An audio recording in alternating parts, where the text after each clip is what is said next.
vontade, nunca louvou com tanto vigor. Eu estava ali, minha vontade era de pular, rir, chorar, rolar, não sei. Vamos ouvir a palavra de Deus?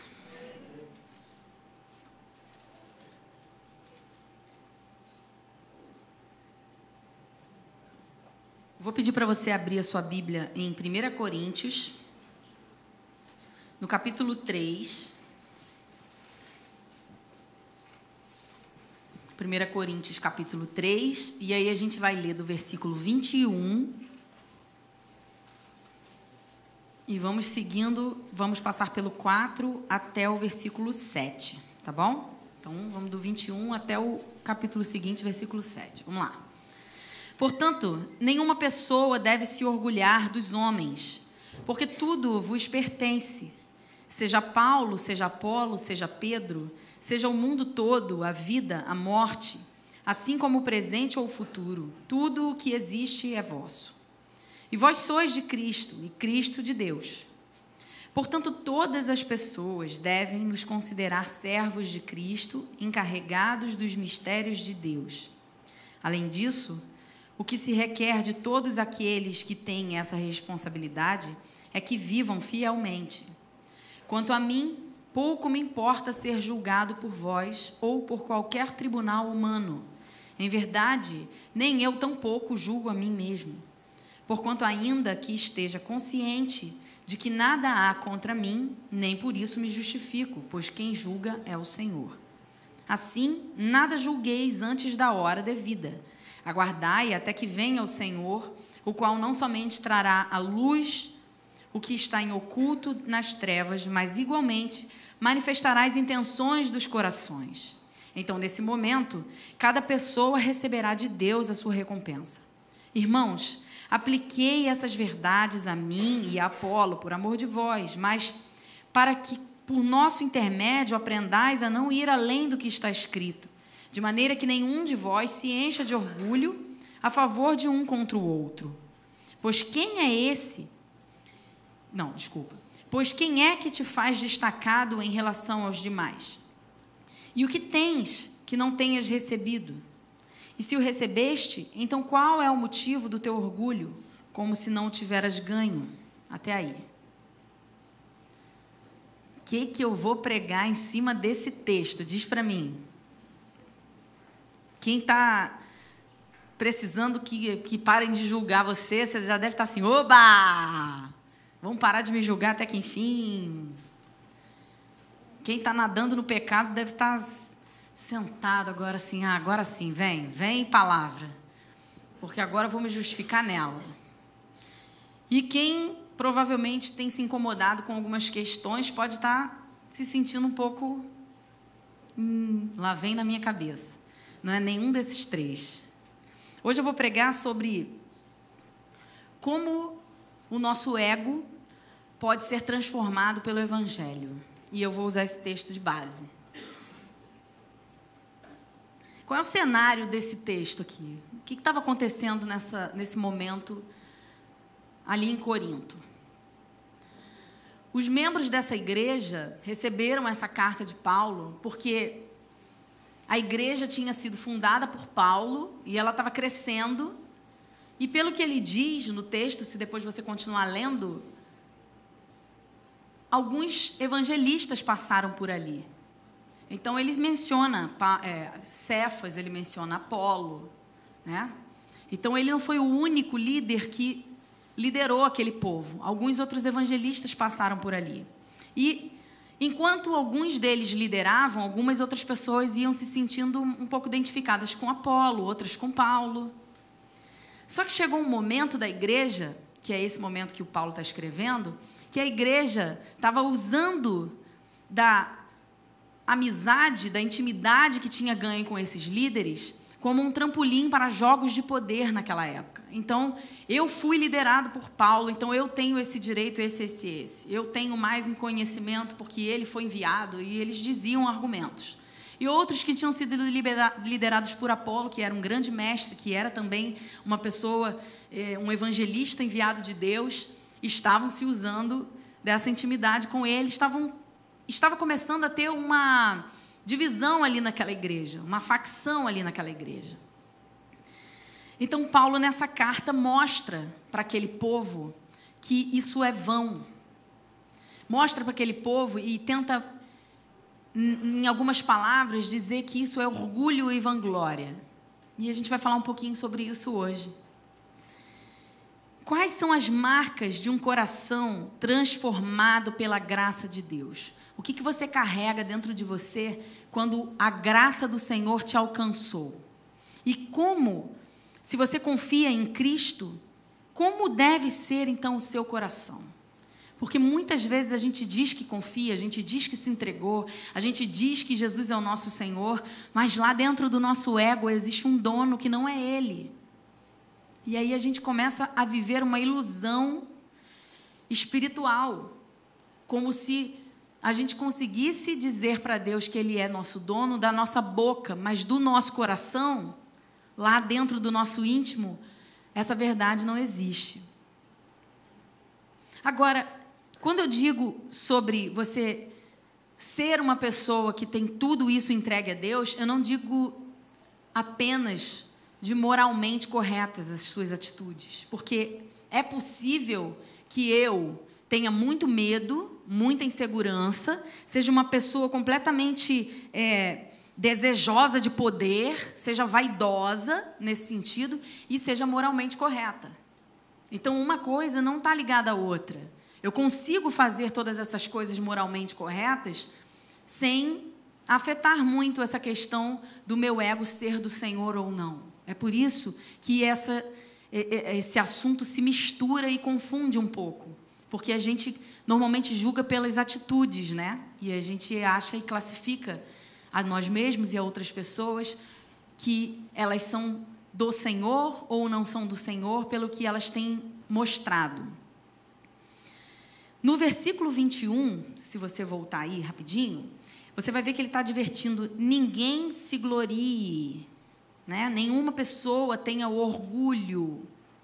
No versículo 6, ele fala: ninguém se encha de orgulho. No finalzinho, nenhum de vós se encha de orgulho. E no versículo 7, ele pergunta: por que te orgulhas? Por que você tem isso dentro de você? Então, essas três perguntas, essas três questões, montam um palco onde a gente vê que Paulo está entrando um pouco no assunto psicológico do negócio, um pouco no sentido de ego mesmo, né? Porque quando ele lança isso, automaticamente ele te traz uma questão: seja humilde. Só que, muitas vezes, a gente pensa que a humildade é um tipo de classificação de atitudes. E a gente vai ver aqui hoje que existe um outro sentido para a humildade também. Você vai ver. Mas, quando ele está lançando isso, essas perguntas, de por que você se gloria, por que você se orgulha, não faça isso, não se glorie. Ele está te trazendo e mexendo um pouco na sua autoestima. E aqui todo mundo sabe que a autoestima é algo que você mesmo sabe sobre você. A gente pode até dizer sobre alguém que a autoestima de alguém pode estar alta ou baixa, de acordo com o que ela vem demonstrando ou conversando, mas você mesmo sabe como anda a sua autoestima. E aqui hoje eu quero falar um pouquinho para você. No século passado, até o século XX, mais ou menos, era natural que as pessoas classificassem a sua autoestima elevada como a raiz dos males sociais. Então, as pessoas mais afetadas nos seus comportamentos maus, elas eram classificadas psicologicamente, tá? Não é um chute, mas as pessoas diziam, os estudiosos, que essas pessoas tinham uma autoestima muito elevada, por isso elas eram assim. A partir do século XX, isso muda, em sentido oposto. Hoje, na nossa cultura ocidental, quanto mais baixa a autoestima do ser humano, mais mal, mas ficou ruim isso, pior é o seu comportamento. pior é o seu comportamento. Então, você olha hoje uma pessoa, por exemplo, a gente aí está vivendo muito essa questão do suicídio, né? E a gente vê, está vivendo não, né? Está vendo, assistindo, na verdade, porque se você literalmente quiser, você consegue assistir agora um suicídio online. Isso é um problema nosso. De verdade, isso é um problema nosso. Eu desafio a igreja a começar a batalhar e orar por esse cenário que está se montando. Estou abrindo um parêntese aqui importante. Um cenário que está se montando para a nossa geração e debaixo dos nossos olhos. Então, não pense que isso é um mal social apenas. Isso é demônio. Isso é real e isso é espiritual. O diabo se aproveita de mentes fracas, oprimidas, de famílias desestruturadas, de pessoas que têm um ego completamente ferido e vai colocando de forma sutil uma linda mensagem de que isso é muita coragem, de que isso é lindo e que todos vão lembrar de você solenemente. Então, a moda agora entre os adolescentes, entre algumas crianças, inclusive, a gente já viu que o diabo ele não brinca, né? Eu não quero pregar sobre ele, mas a gente tem que estar atento às artimanhas e armadilhas que ele tem colocado. Então, está em todos os tipos de cenário. Ele está montando desde desenhos animados, jogos, filmes românticos, séries, todas as coisas que você começar a futucar, você vai ver que existe uma questão de espírito de morte. E algumas pessoas ainda botam os seus filhos para carregarem o espírito da morte em suas roupas, com caveiras estampadas, e as pessoas acham que isso não tem nada a ver, que é uma caveira enfeitadinha, bonitinha, que tem até um nome diferente do que o espírito da morte. Mas isso tudo é espiritual. Todas essas coisas trazem esse anátema para debaixo da sua tenda. Então, alerta para a igreja, alerte aqueles que você ama. Não deixe os seus filhos acuados num canto, perceber um comportamento diferente, já começa a tratar isso. Já começa a orar e dizer e proclamar que na sua tenda nenhum espírito de morte vai entrar. Você tem que fazer isso, mas não pense só no seu. Pense no todo. Nós, como igreja, precisamos fazer esse papel. Voltando aqui.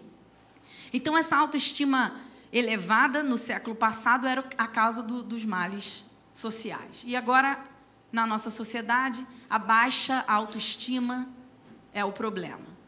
E aí, o que a gente faz? Nada. Paulo mostra claramente que esse consenso cultural não adianta nada para a gente. Glória a Deus!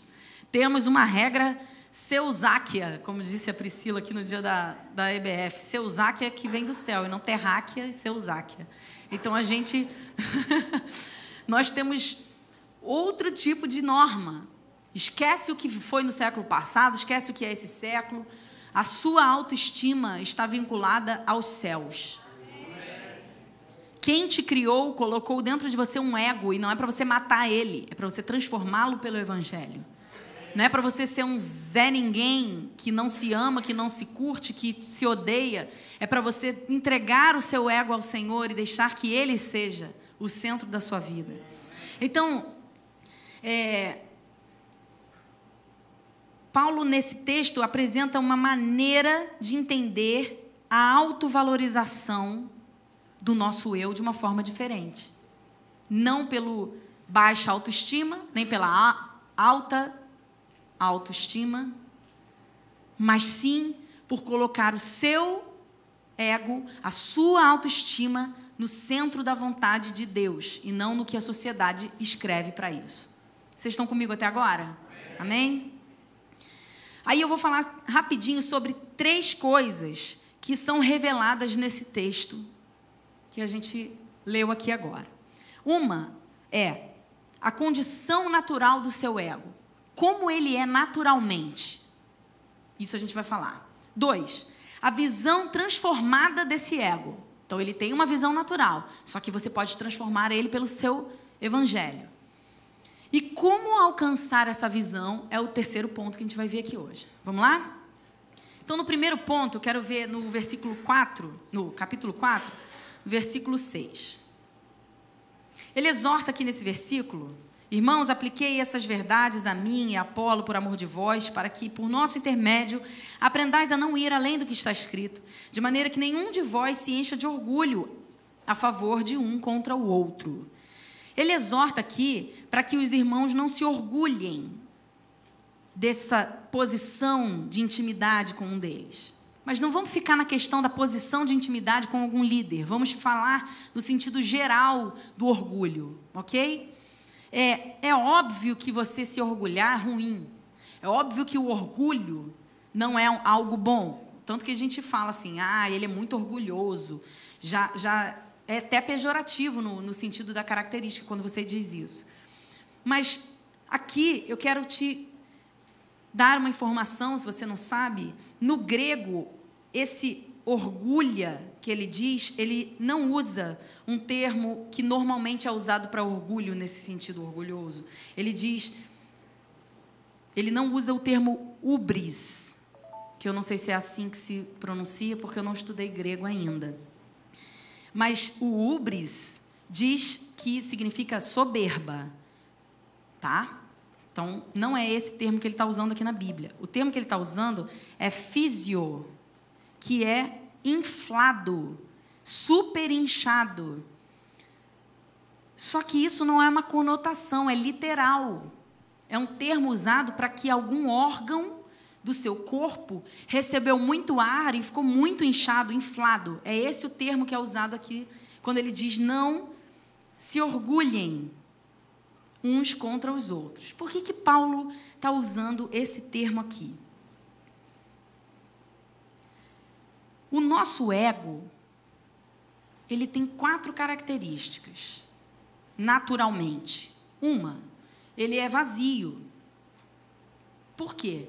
Porque Deus fez o homem para que fosse preenchido por ele. Todo mundo sabe disso. E se você for ler lá em Gênesis, quem me mostrou essa passagem foi o pastor. Hoje eu falei com as meninas da Esforce. O homem, Adão, foi feito à imagem e semelhança de Deus. No momento que ele quebra essa aliança, a sua descendência é mostrada na Bíblia. Então, Eva gerou um filho à sua imagem. Então, quando o homem é formado a partir de Adão, ele é formado com esse ego vazio, para ser preenchido por Jesus quando for resgatado na nova aliança. Então você, quando nasceu vazio, oco, não tem nada no seu centro. Então você pode escolher se você quer ser dono de si mesmo ou se você quer dar o seu ego ao dono da sua vida. Isso é uma escolha que você pode fazer. Então, o orgulho espiritual, que às vezes a gente fala assim, ele está com orgulho espiritual, está falando que tudo vai acontecer porque ele está orando. O orgulho espiritual está orando e achando que tudo vai acontecer só porque ele está fazendo ou ela está fazendo.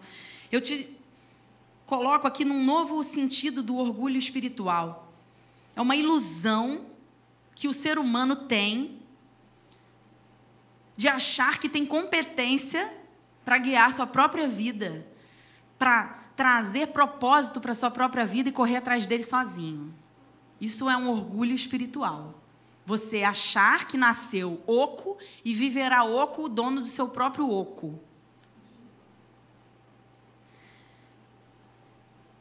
Quando o ego humano é visto naturalmente, então esse é o natural do ser humano caído, que somos nós antes de encontrar Jesus, ele é fundamentado sem Deus. Todos nós nascemos fundamentados sem Deus.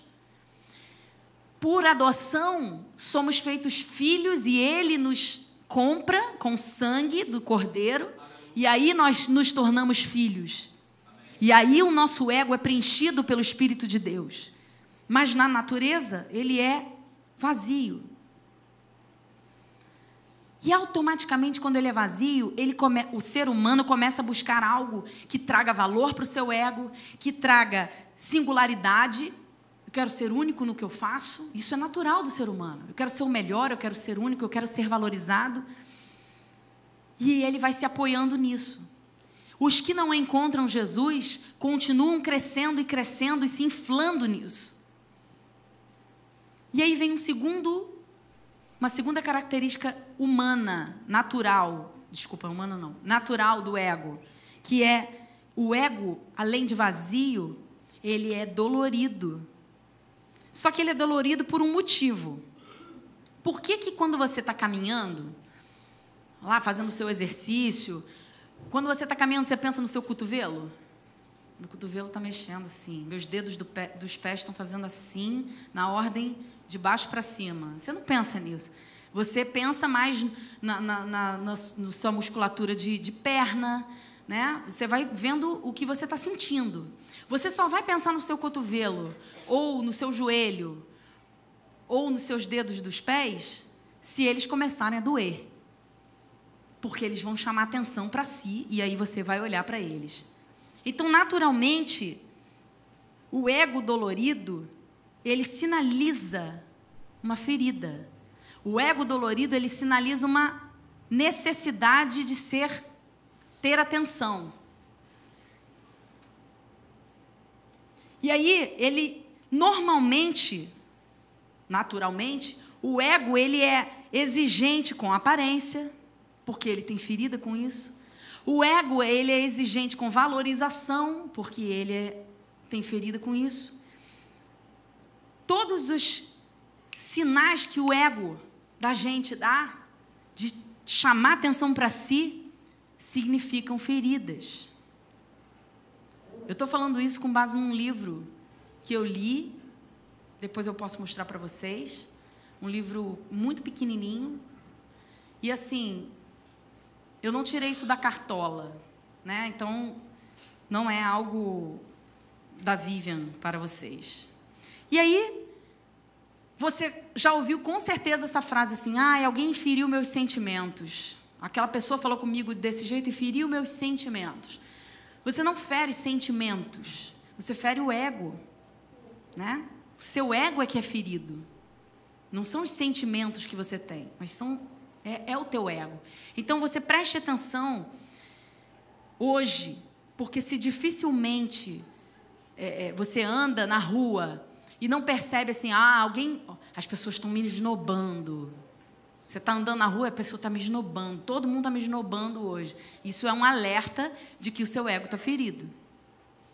Porque por que as pessoas estão te esnobando?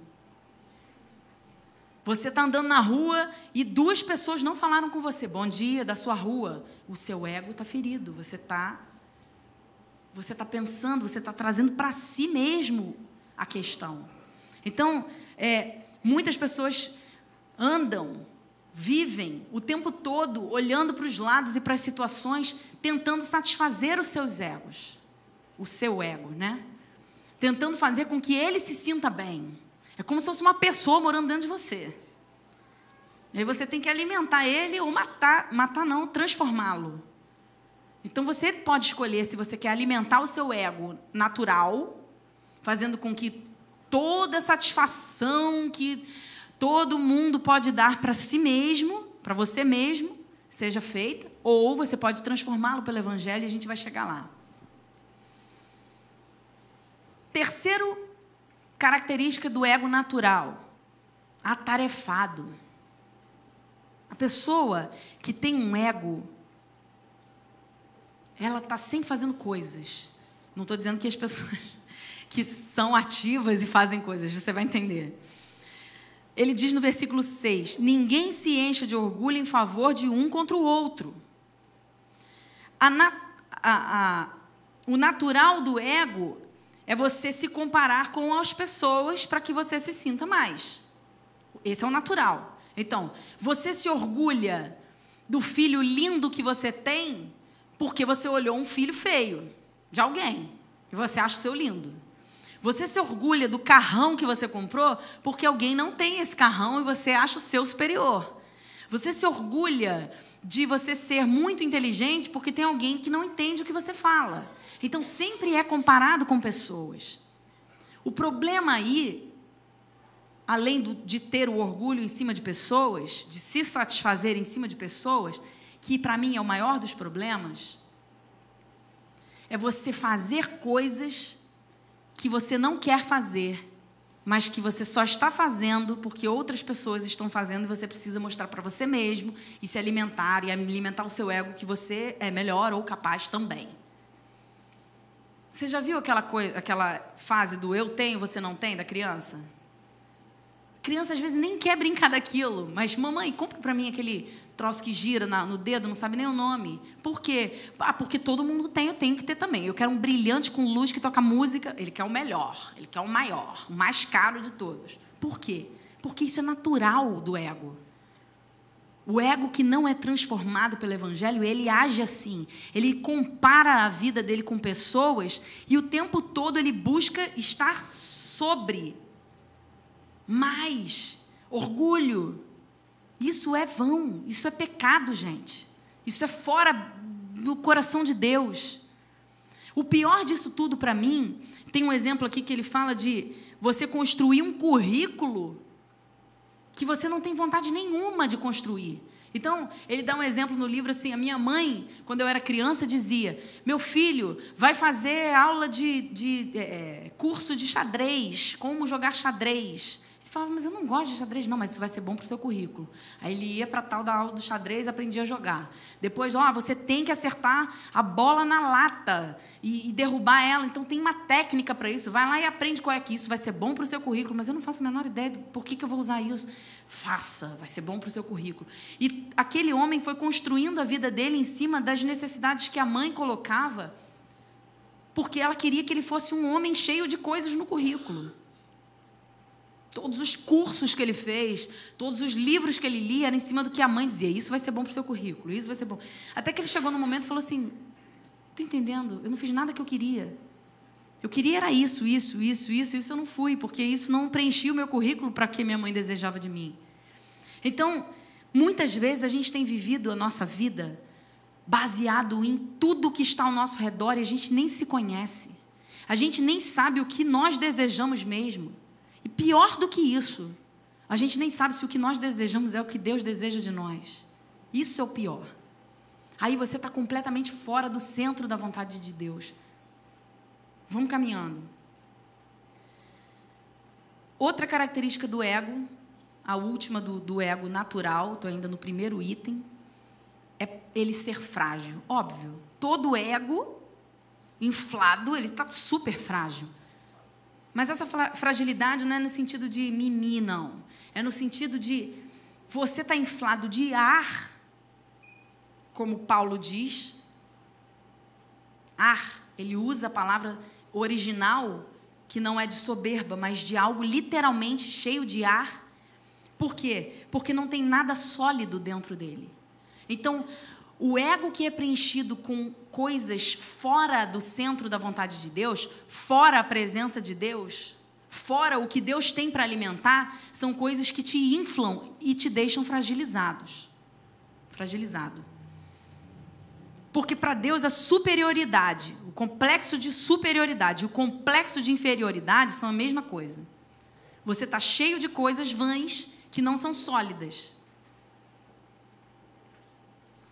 E aí Paulo chama a atenção desse povo, dizendo, gente, curte o relacionamento, eu estou aqui, eu sou amigo de vocês, vocês estão usando isso uns contra os outros. Vocês são meus amigos mesmo? Agora eu comecei a desconfiar. Eu tinha um problema quando eu era mais nova, porque, assim, eu era filha de um cantor famoso. E aí, quando tinha algum menino interessado em paquerar, namorar, ligar, eu sempre achava que era para gravar CD. Se o cara cantasse, então, eu falava assim, já era, vai querer gravar CD, não está nem interessado em mim. E aí, se eu não cuidasse disso, isso ia começar a virar um complexo de inferioridade, eu ia ficar solteirona. Porque, poxa, teve um dia que meu pai chegou e falou assim, você tá, esqueci o termo, repelindo as pessoas, porque o cara chegou, você canta? Não canta, ótimo. Toca instrumento? Não, ótimo. Porque não tem interesse, então, em gravar CD. Porque como ele tinha uma gravadora, eu sempre achava que esse era o motivo maior. Isso é um interesse que você não sabe perceber, você não está dentro da pessoa. Então, você, às vezes, fica achando assim, será que essa amizade a pessoa está vindo para me consumir? porque eu tenho alguma coisa para oferecer? Será que essa pessoa está chegando perto de mim profissionalmente porque eu vou encaixar ela em algum lugar? Isso tudo você está pensando de forma fora do que Deus tem. E era isso que Paulo estava falando. Parem de usar a nossa amizade uns contra os outros, porque isso é orgulho. Vocês estão olhando para vocês, para as suas necessidades, vocês estão com um ego natural, vocês não estão transformados pelo Evangelho. E aí ele vai mostrando o senso que ele tem, Paulo, de valor próprio. Porque quando ele começa a dizer isso, ele vai mostrando quem ele realmente é. Chega a ser um pouco duro o que Paulo fala na palavra, você vai ver. Vamos para o ponto 2. Então, o ego naturalmente é vazio, dolorido, frágil e atarefado. Atarefado não no sentido de ativo, mas de fazer coisas demais fora do que você realmente precisa. Segundo, a visão transformada do eu. Vamos sair desse ego natural e vamos ver ele transformado. O que é um ego transformado? Agora eu vou te apresentar o que deveria ser. Ele vem mostrando no texto que ele não busca aprovação humana. Ele chega a dizer aqui, deixa eu ver o versículo que ele fala. Quanto a mim, versículo 3. Quanto a mim, pouco me importa ser julgado por vós. Pode ser essa entonação, pode ser também. Quanto a mim, pouco me importa ser julgado por vós. Pode ser também com outra entonação. Quanto a mim, pouco me importa ser julgado. Todas elas caem nesse sentido aí, né? De tipo, o cara desdenhando do que eu penso sobre ele. E ele diz, ou por qualquer tribunal humano. Não é só vocês, não. Tá no livro para que ninguém está falando sobre mim. Em verdade, nem eu julgo a mim mesmo. Isso é muito delicado. No momento que eu estava lendo o livro, eu falei assim, gente, esse livro aqui é do demônio. Por quê? Porque em Romanos 14 também diz que eu preciso olhar para o meu irmão e se eu estiver sendo pedra de tropeço, eu preciso parar de fazer o que eu estou fazendo para que ele seja edificado pela minha vida. Continuando a ler o livro, eu vi que não tinha nada a ver com isso. Mas a gente se embarrera e se arma todo, vira com um porco espinho para continuar lendo o negócio. Biblicamente, ele está dizendo uma verdade. Ele está falando, eu não me importo. O que ele está querendo dizer aqui? Ele está dizendo o seguinte, gente, eu alcancei um estágio na minha vida, Paulo dizendo, que eu não sou mais controlado pelo que vocês dizem que eu preciso fazer ou deixar de fazer. Nem eu mesmo posso dizer o que eu tenho que fazer ou deixar de fazer.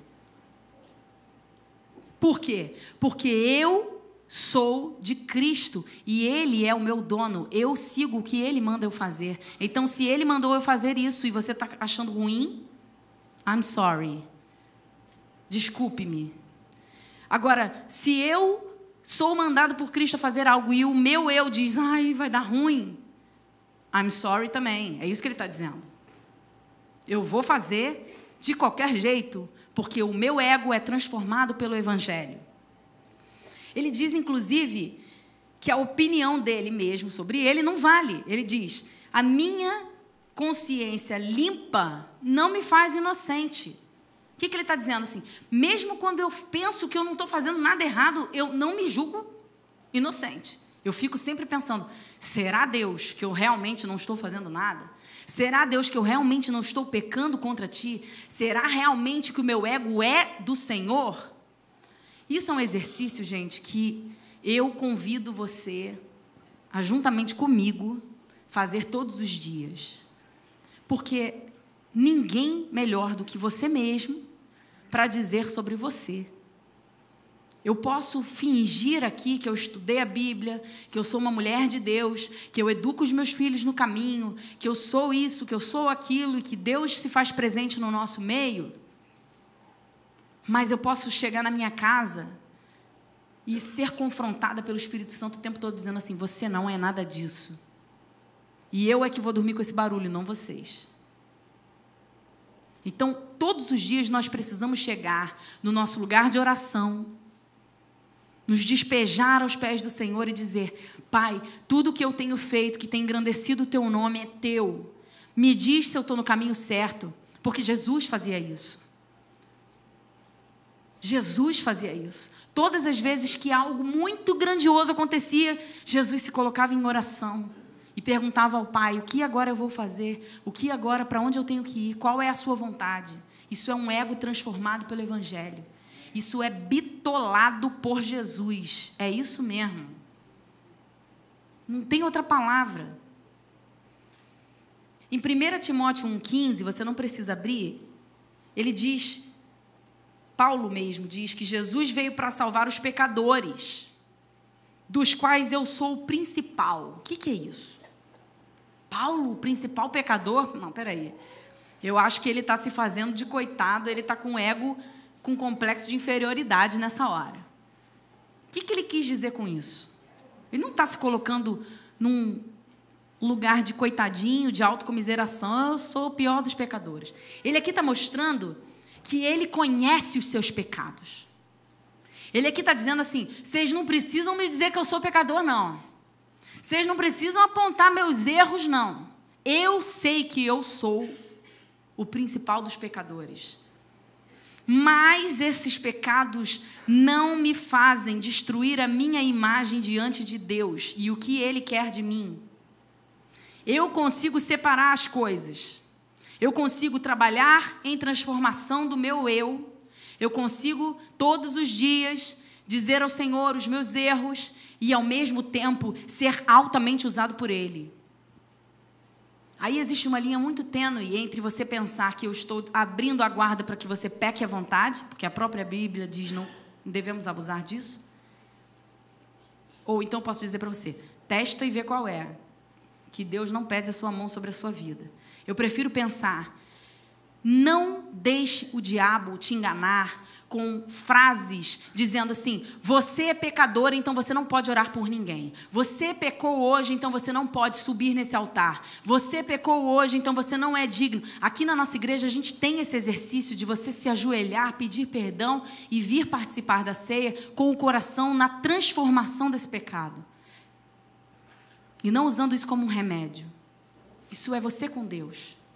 Agora, não deixe que a sua imagem seja destruída e que você seja colocado num lugar de paralisação espiritual.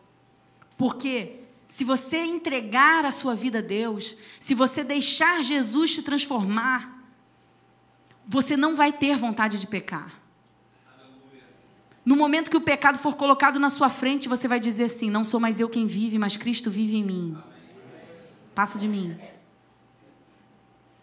Mas o seu olhar e o seu desejar algo,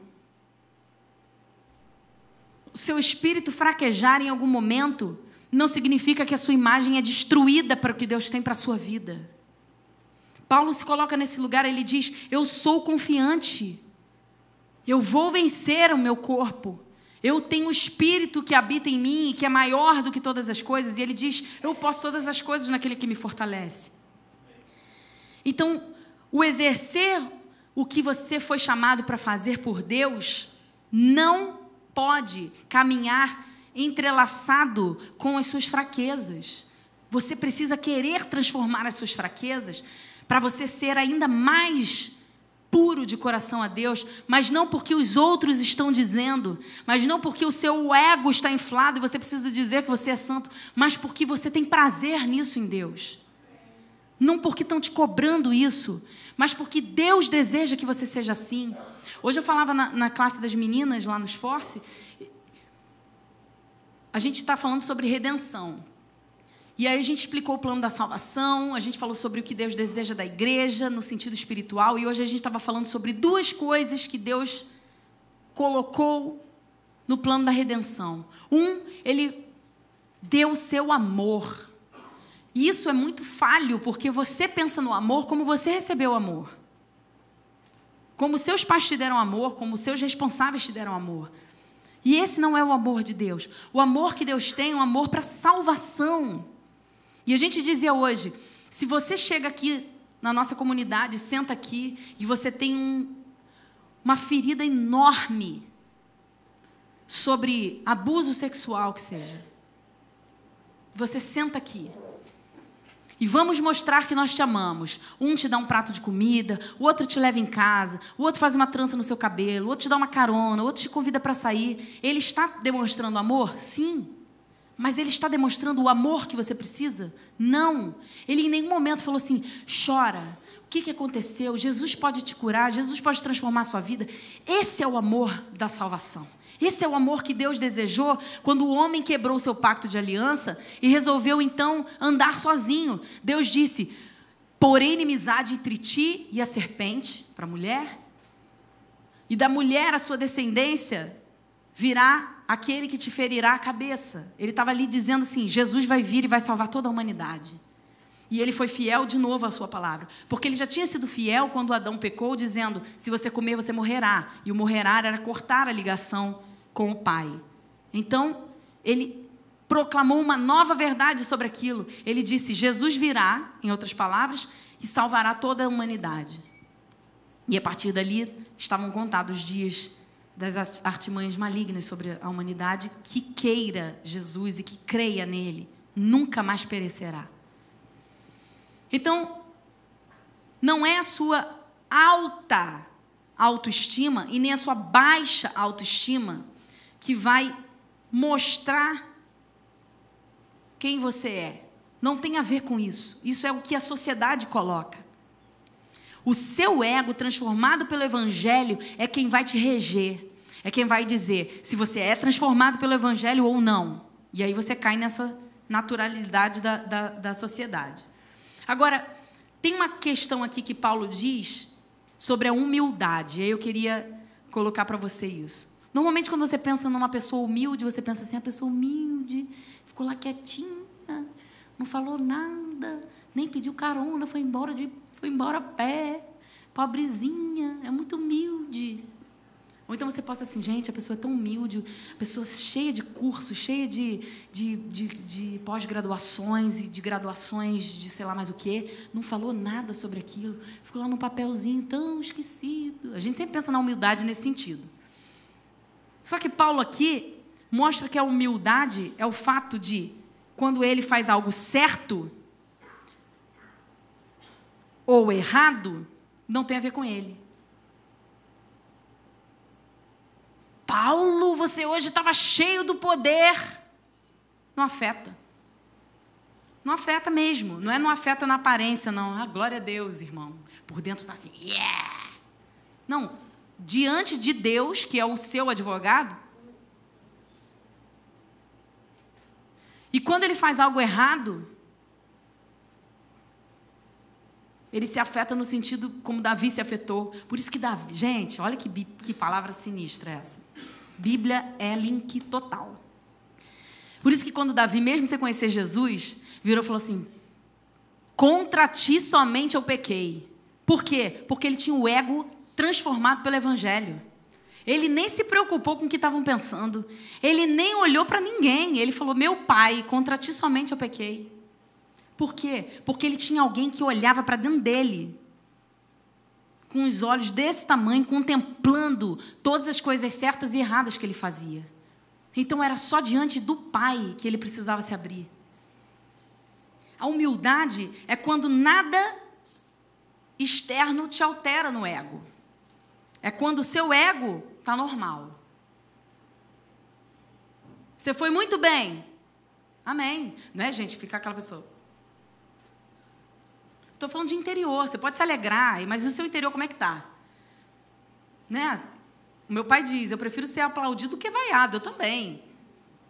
Poxa, imagina, você vai se apresentar, vai fazer algum discurso e todo mundo te vaia. Não é isso que eu estou falando. Eu estou dizendo lá no seu interior, lá dentro do seu espírito. O que te afeta? E aí, quando você pensa na humildade do Evangelho, já conversou com alguém com a humildade do Evangelho nesse sentido que eu vou falar? A pessoa não fala nada dela mesma. Ela só fica assim, mas então, e você? Como é que você está? Ah, eu estou ótima, eu estou pregando lá na igreja, meu pai agora me botou para dar aula também, Meu filho está tocando no louvor. Que legal. Poxa, Deus está fazendo coisas grandes na igreja de vocês, né? Que bom. E como é que estão seus pais? Ah, meus pais estão ótimos. E Augusto? Augusto está ótimo. Aí você fala assim, e você? Ah, eu também estou muito bem. Deus está fazendo grandes coisas na minha vida. Mas me conta aqui, como é que está lá a questão da sua casa? Como é que vocês construíram, terminaram? A pessoa está sempre interessada no seu. E você até pensa assim, gente, a pessoa é muito interessada em mim, tenho medo. Estou desconfiada. Isso é a pessoa transformada pelo Evangelho. Ela quer mais de você. Ela quer saber se você está precisando de alguma coisa. O que você precisar, conta comigo. Isso é a humildade do Evangelho. As coisas não giram em torno dessa pessoa.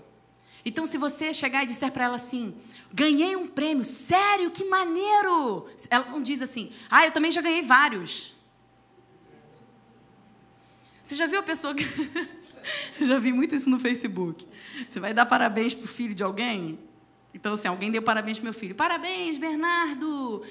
Você está muito bonitinho lá tocando no louvor. Aí entra a mãe. Também eu que ensaiei ele. A pessoa tem que aparecer no negócio. Ou então, poxa, você viu como que Gláucia deu uma aula boa hoje? A aula das crianças estava sensacional. Fui eu que coloquei ela para dar aula. Isso estou dando exemplos de pessoas que eu sei que não fazem isso, mas isso é o ego, né? Tudo tem a ver com a pessoa. Hoje está um sol, também eu orei ontem, tudo tem a ver com a pessoa. Isso é um ego, totalmente fora do Evangelho, porque se ele for transformado, ele vai aceitar que o sol está lindo, mesmo que ele tenha orado muito, ele vai dizer assim, glória a Deus, né? O Senhor é maravilhoso. Que bom. Aí, no seu íntimo, ele vai dizer, Senhor, obrigado, porque eu sei que o Senhor responde às nossas orações. Inclusive, eu orei e muitas outras pessoas, com certeza, também oraram. Óbvio. Todas as coisas que acontecem ao redor da gente não dizem respeito da gente. Eu costumo dizer, lá em casa, a gente sempre dizia assim, oi, você não é o sol. As coisas acontecem com você, sem você, independente de você. Por quê? Eu não estou aqui desmerecendo nossas atribuições. Você nem precisa me explicar nisso, porque eu gosto de fazer coisas muito bem, com excelência. A nossa igreja é assim. Mas, quando alguém desenvolve um trabalho, quando alguém faz algo acontecer, eu preciso me alegrar, porque não tem a ver comigo. Sim, não tem mesmo. Não é para ter a ver comigo sempre.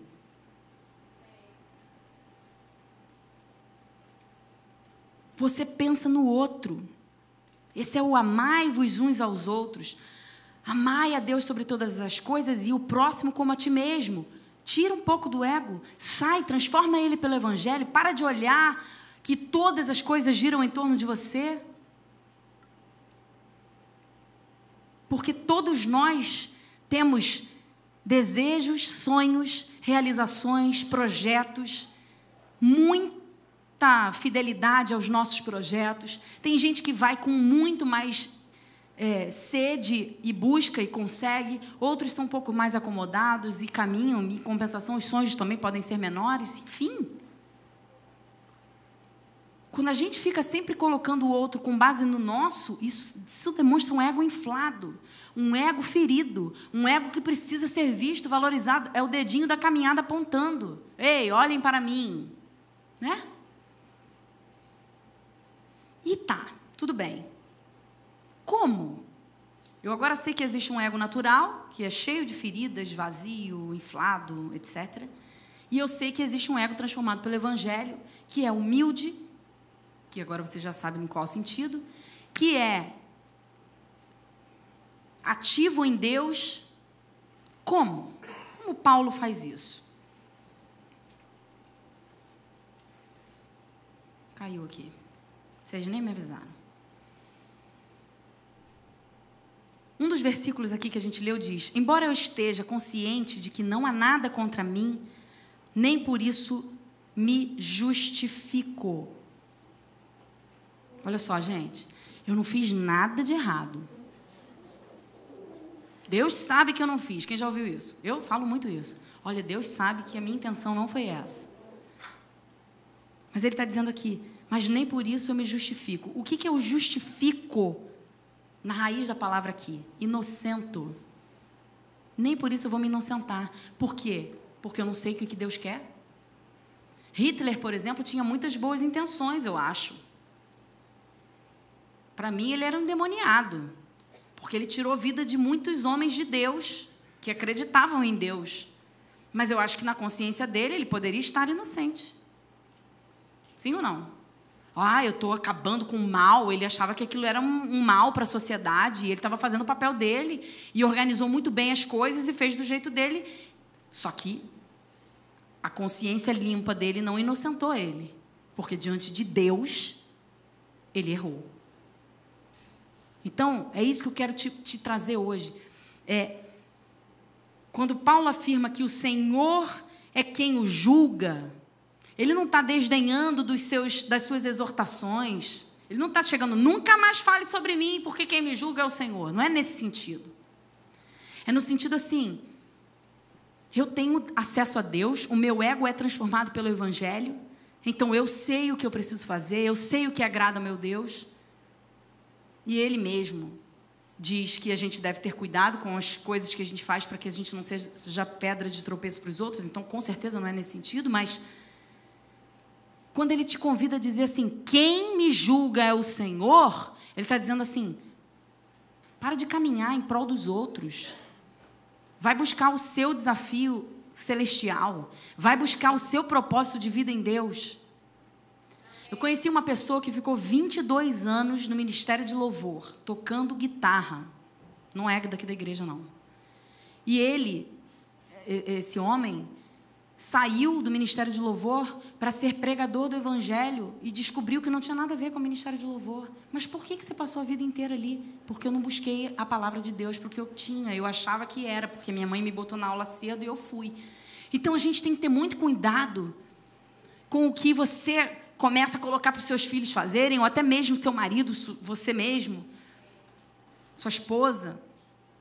Porque, às vezes, um desejo nosso, você podia pregar lá na frente, acho tão legal, aí a pessoa começa a batalhar nesse sentido, e o lugar dessa pessoa era em missões, em evangelizar nas ruas. Você vai pregar mesmo, mas não é aqui, de repente.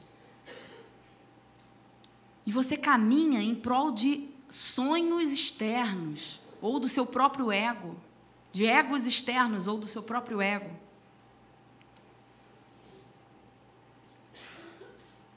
Caminhe por amor, caminhe por gratidão, caminhe porque você encontrou a verdade e entendeu ela. Deus mandou o seu Filho para te salvar de um império de trevas e te trouxe para um reino onde você não perecerá, onde você terá vida eterna. E toda a condenação que estava sobre a sua vida, antes mesmo de você existir, já tinha sido levada sobre Ele. Ele conseguiu levar o peso do pecado de toda a humanidade. Isso precisa ser suficiente para você caminhar em Deus. Tira o seu ego de você mesmo, transforma ele pelo Evangelho e põe essa pessoa dentro de você de novo, que se chama Jesus, o centro da sua vida. Coloca coisas sólidas dentro do seu ego, que você não vai ser fragilizado, você não vai se doer, você não vai ser oco, você vai ter objetivo de vida. E mais do que ter objetivo de vida, você vai ter objetivo de vida que é igual ao de Deus. E nós, como igreja, estamos aqui para nos ajudar uns aos outros. Olha, Deus tem falado comigo que você está indo por o caminho certo. É isso mesmo. Ai, glória a Deus, estou indo bem. Olha, Deus está me dizendo, me mostrando para você começar a pensar nesse sentido aqui. Aí você vai ora, porque você tem o seu ego transformado pelo Evangelho. Você não vai agir porque os outros mandaram. Você vai orar e vai julgar esse sentido. Pai, o pastor disse que eu tenho tudo a ver com ministério, sei lá, do áudio. Mas eu nunca pensei nisso, Senhor. Coloca em mim esse desejo, se for teu. E aí Deus vai te dando. Aí chega alguém e te paga um curso para você fazer. E aí as coisas começam a caminhar, pronto. Sabe? Não saia fazendo coisas porque as pessoas te mandam. Tenha o seu próprio juízo. Chegue para Deus e diga, Pai, você é o meu juiz. Você é o meu advogado. Não pense nos tribunais humanos que te oferecem nenhum tipo de favor ou de julgamento, porque você é independente nesse sentido. Quando Paulo diz que nós podemos tomar o leite durante um tempo, mas depois precisamos buscar alimento sólido e ajudar aqueles que precisam, é nesse sentido também. Você e o Espírito Santo que habita em você, ele é capaz de te confrontar. Eu sei que isso existe aqui, porque eu sou família, lógico. Tem algumas pessoas que às vezes chegam, pastora, pastor, Deus falou comigo isso, ou eu sonhei isso. A pastora não é um guru da revelação do sonho. Vamos ver, você sonhou com o quê? Com dente? Alguém vai morrer. Sonhou com sapato branco? Alguém vai nascer. Sei lá se é isso, estou brincando. A pastora chega e fala o quê? Vamos orar. O que você sentiu? Ela te desafia a começar a exercitar isso. Deus fala através de sonhos, sim. Olha, eu não senti nada quando você está me falando, não, mas vamos orar? Pode ter sido algo da sua cabeça mesmo. Agora, quando há a presença de Deus confirmando tudo, aí acabou também. Você mesmo já chega, já interpreta, já sai falando. Vou sair correndo. Então, você realiza as coisas não para você melhorar o seu conceito em Deus. Deus, olha, eu vou aqui ajudar todos os pobres, porque eu quero que você me tenha na mais alta confiança. Você não faz por isso. Deus já te tem na mais alta confiança. Deus, eu vou aqui fazer o melhor, porque eu quero que o Senhor me ame mais. Isso é ego inflado. Não há nada que você possa fazer que mude o amor que Deus já tem por você. É óbvio que você pode caminhar em santidade para que você veja Deus, para que você esteja nele e não perca esse amor.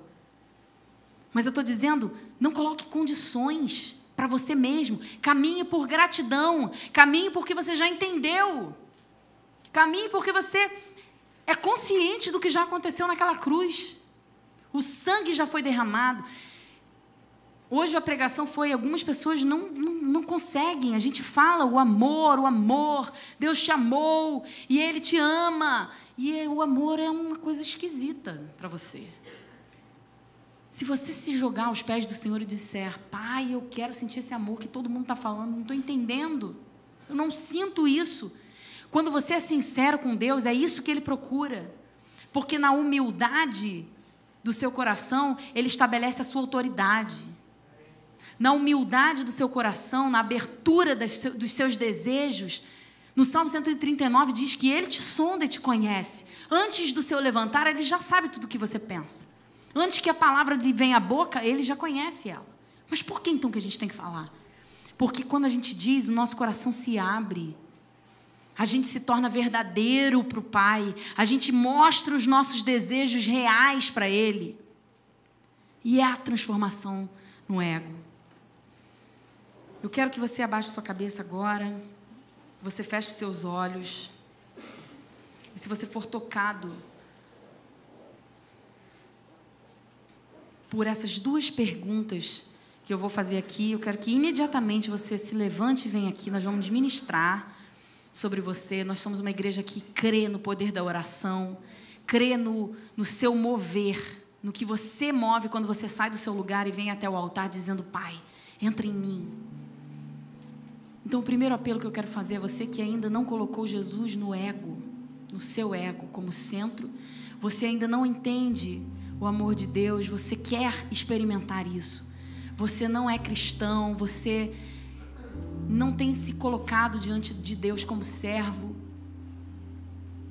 Esse é o primeiro convite. Você que quer se entregar a Jesus, eu não estou te oferecendo religião e nem frequência de igreja, eu estou te oferecendo um relacionamento com Deus, para que Ele se mostre a você, para que Ele vá na sua intimidade e diga, esse ego fui eu que fiz, ele está vazio, ele está super inflado, eu não estou nele, deixa eu entrar. Então esse primeiro convite é para você.